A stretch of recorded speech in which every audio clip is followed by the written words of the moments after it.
दोस्तों, welcome to my channel और आपका स्वागत है मेरे चैनल पे। आज मैं सीटेट के ऐसे 3 बेस्ट तरीका बताऊंगा जिससे कि आप लोग अच्छे नंबरों से पास हो जाएंगे। जिसमें से आपको कुछ चीज़ें मेरे हिसाब से चलना पड़ेगा, मैं जो कहूँगा उसको फॉलो करना पड़ेगा, जिससे कि मेरा जितना अच्छा नंबर आया था उससे भी बेस्ट आप लोग का नंबर आया। ठीक है, तो इसलिए मैं बोलना चाहूँगा कि आप लोग जो मैं बताऊं तो उसको आप लोग फॉलो करिए बहुत अच्छे से। पहले तो मैं ये कंफर्म कर दे रहा हूं कि आपके जो क्वेश्चंस हैं, पहले आपके कितने क्वेश्चंस आते हैं ये पहले मैं पूरा कंफर्म कर रहा हूं कि आपके लिए टोटल 115 क्वेश्चंस आएंगे। ठीक है, पीआरटी का पहले बात करता हूँ। पीआरटी में सीडीपी में 30 क्वेश्चंस रहेंगे, ईवीएस में 30 क्वेश्चंस रहेंगे, मैथ में मैथ में भी 30 क्वेश्चंस रहेंगे और हिंदी में भी 30 क्वेश्चंस रहेंगे। और उसके बाद से रही आपकी सब इंग्लिश या संस्कृत में भी 30 क्वेश्चन रहते हैं। ठीक है, तो जो आपको और उसके बाद से पहली बात है कि आप लैंग्वेजेस चूज करने में मिस्टेक मत करिएगा।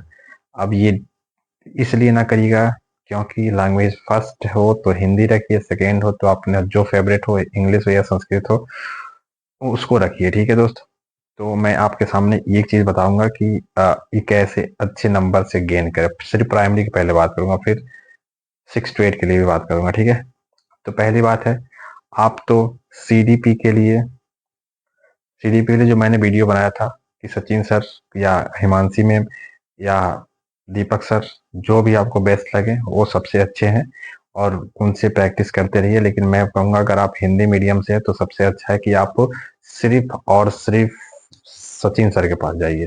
प्रैक्टिस करने के लिए किसी के पास भी जाइए, कोई दिक्कत नहीं है, लेकिन आप क्लास प्रॉपर सचिन सर से करिए। ठीक है, सचिन सर के पास ही सीडीपी, ईवीएस और भी हिंदी के लिए वो प्रॉपर पढ़ा देंगे। प्राइमरी में वो इतना पढ़ा देंगे कि भर भर के।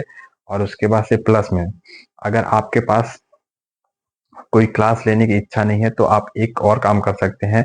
यहाँ देखिए, ये देखिए, यहाँ पे आपको एनसीईआरटी की जो बुक यहाँ दिख रही है, ठीक है, एनसीईआरटी की जो बुक दिख रही है, इसको आप रीड कर लीजिए अच्छे से। अगर आप पहले बार में क्वालिफाई करना चाहते हैं अच्छे नंबरों से तो इस बुक को आप अच्छे से रीड करिए, अच्छे से पढ़िए। 1 से लेकर 5 तक जो एनसीईआरटी की बुक जो दिख रही है आपके सामने, इस बुक को पढ़िए। या इस बुक को नहीं पढ़ना है तो सचिन सर की आप क्लास कर सकते हैं।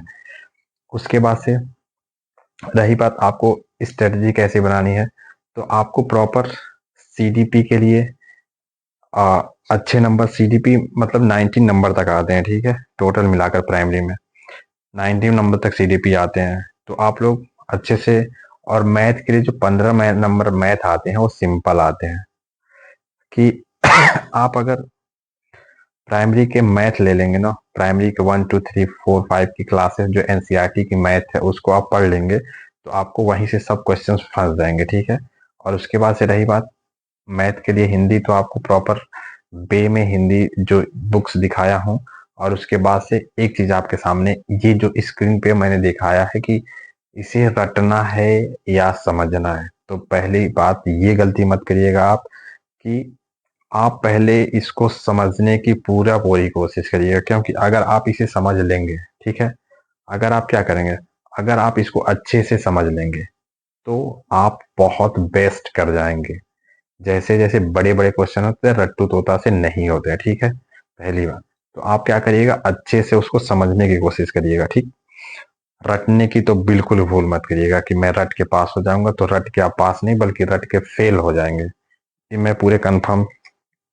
उसके बाद से रही बात, आप पूरे पूरे समझने की कोशिश करिएगा। ठीक है, और सीडीपी सीडीपी संस्कृत हिंदी सब क्लासेस मैं आपको अपने अपने यूट्यूब में जो वीडियो के लिंक में प्रॉपर मैं डाल चुका हूँ पिछले वाली वीडियो में।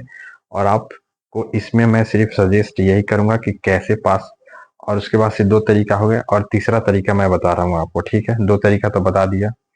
थर्ड नंबर तरीका है कि आप प्रैक्टिस किसी भी बुक को अच्छे से प्रैक्टिस कर लीजिए, क्योंकि वहीं से सारे क्वेश्चन आने वाले हैं। और उसके बाद से आपको कुछ कीवर्ड जो है, कीवर्ड को बहुत ध्यान से देखिएगा। अगर कीवर्ड को आप अच्छे से नहीं देखें तो फिर आप गलती कर जाएंगे हर एक क्वेश्चन पे। तो कीवर्ड को बहुत केयरफुली तरीका से उसको देखिएगा। और आपको जो फरवरी में पेपर है, डेट भी अनाउंस हो चुकी है, तो आप इसको अच्छे से इतना कर ले गए तो आपको सीटेट बहुत अच्छा से निकल जाएगा। ये प्राइमरी की रही, और 6 to 8 में भी यही करना है। बट 6 to 8 में सबसे बड़ी बात होती है सब्जेक्ट को लेकर, ठीक है। अगर एसएसटी वाले और मैथ साइंस वालों के लिए सबसे बड़ी बात होती है सब्जेक्ट के लिए। तो सब्जेक्ट में आप क्या करिए कि सब्जेक्ट में प्रॉपर एनसीईआरटी की बुक उठाइए, उसको रीड करिए। सब्जेक्ट के लिए 6 से लेकर 7 8 तक की एनसीईआरटी की जितनी बुक है आप उसको अच्छे से रीड कर लीजिए। बाकी उसके अलावा आपका कोई भी क्वेश्चन बाहर नहीं जाएंगे, ठीक है, पहली बार। उसके बाद से आप एक प्रैक्टिस बुक आती है, आ, एक आती है प्रैक्टिस बुक जो यूथ की आती है। आप उसको उस बुक को अच्छे से लगा लीजिए, सॉल्व कर लीजिए, और उसको अच्छे से रीड करके सॉल्व कर लीजिए। पर बस इतना काम कर लीजिए, आपका काम हो जाएगा, ठीक है, प्रॉपर वे में। और अच्छे से एनसीईआरटी के बुक को पढ़ना पड़ेगा। मैं बता रहा हूँ फिर से, एनसीईआरटी की बुक बे पढ़े आपको हवाबाजी में नहीं जाना है। प्रॉपर क्लास करनी है और सब्जेक्ट सबसे पकड़ बनानी है। तो एनसीईआरटी को पढ़ लीजिए, जिससे कि आपको इससे अच्छा से कोई नहीं बताएगा। मैं इस वीडियो में आपको बस इतना ही बताऊंगा, जो कि ये तरीका आप ये गलती मत करिएगा, जिससे अगर पहली बार में आपको लेना है सीटेट, और ये सीटेट जो है पूरी लाइफ वैलिडिटी रहती है इसकी। एक बार पास हो जाइए, फ्री हो जाइए, फ्री माइंड हो जाइए, ठीक है। तो आप, मैं तो यही कहूँगा कि मैं सजेस्ट करूँगा कि आप एनसीईआरटी बुक को अच्छे से रीड करिए, प्रैक्टिस करिए, बस इसके अलावा कुछ मत करिए।